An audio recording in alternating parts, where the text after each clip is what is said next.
कर्म का भोग कैसे भोगते हैं। एक गांव में एक किसान रहता था। उसके परिवार में उसकी पत्नी और एक लड़का था। कुछ सालों के बाद पत्नी की मृत्यु हो गई। उस समय लड़के की उम्र 10 साल थी। किसान ने दूसरी शादी कर ली। उस दूसरी पत्नी से भी किसान को एक पुत्र प्राप्त हुआ। किसान की दूसरी पत्नी की भी कुछ समय बाद मृत्यु हो गई। किसान का बड़ा बेटा जो पहली पत्नी से प्राप्त हुआ था, जब शादी के योग्य हुआ तब किसान ने बड़े बेटे की शादी कर दी। फिर किसान की भी कुछ समय बाद मृत्यु हो गई।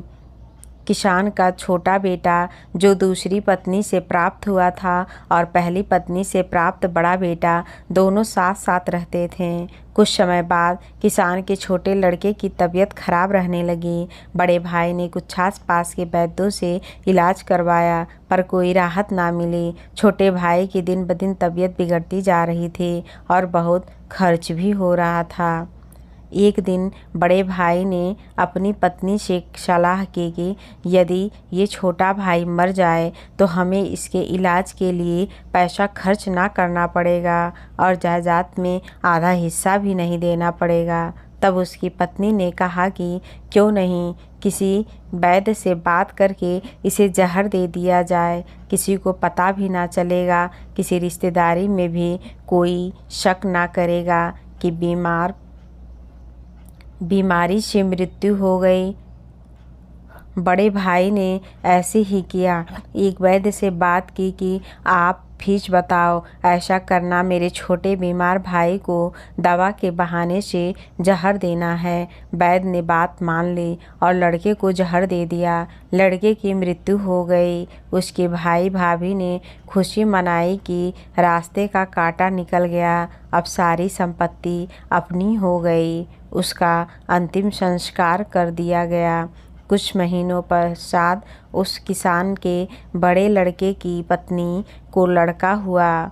उन पति पत्नी ने खूब खुशी मनाई। बड़े ही लाड प्यार से लड़के की परवरिश की। कुछ ही गिने वर्षों में लड़का जवान हो गया। उन्होंने अपने लड़के की भी शादी कर दी। शादी के कुछ समय बाद अचानक लड़का बीमार रहने लगा। माँ बाप ने उसके इलाज के लिए बहुत वैद्यों से इलाज करवाया। जिसने जितना पैसा मांगा दिया, सब कुछ दिया ताकि लड़का ठीक हो जाए। अपने लड़के के इलाज में अपनी आधी संपत्ति तक बेच दी, पर लड़का बीमारी के कारण मरने की कगार पर आ गया। शरीर इतना ज़्यादा कमज़ोर हो गया था, अस्थि पंजर शेष रह गया था। एक दिन लड़के को चारपाई पर लेटा रखा था और उसका पिता साथ में बैठा अपने पुत्र की ये दयनीय हालत देखकर दुखी होकर उसकी ओर देख रहा था। तभी लड़का अपने पिता से बोला कि भाई, अपना सब हिसाब हो गया, बस अब कफन और लकड़ी का हिसाब बाकी है, उसकी तैयारी कर। ये सुनकर उसके पिता ने सोचा कि लड़के का दिमाग भी काम नहीं कर रहा है बीमारी के कारण, और बोला, बेटा मैं तेरा बाप हूँ, भाई नहीं। तब लड़का बोला, मैं आपका वही भाई हूँ जो आपने जहर खिलाकर मरवाया था। जिस संपत्ति के लिए आपने मरवाया था, मुझे अब वो मेरे इलाज के लिए आधी बिक चुकी है, आपकी शेष है, हमारा हिसाब हो गया। तब रोते हुए बोला कि मेरा तो कुल नाश हो गया, जो किया मेरे आगे आ गया, पर तेरी पत्नी का क्या दोष है जो इस बेचारी को जिंदा जलाया जाएगा। उस समय सती प्रथा थी, जिसमें पति के मरने के बाद पत्नी को पति की चिता के साथ जला दिया जाता था। तब वो लड़का बोला कि वो वैद्य कहाँ है जिसने मुझे जहर खिलाया था। तब उसके पिता ने कहा कि आपकी मृत्यु के 3 साल बाद वो मर गया था। तब लड़के ने कहा कि ये वही दुष्ट वैद्य आज मेरी पत्नी के रूप में है, मेरे मरने पर इसे जिंदा जलाया जाएगा।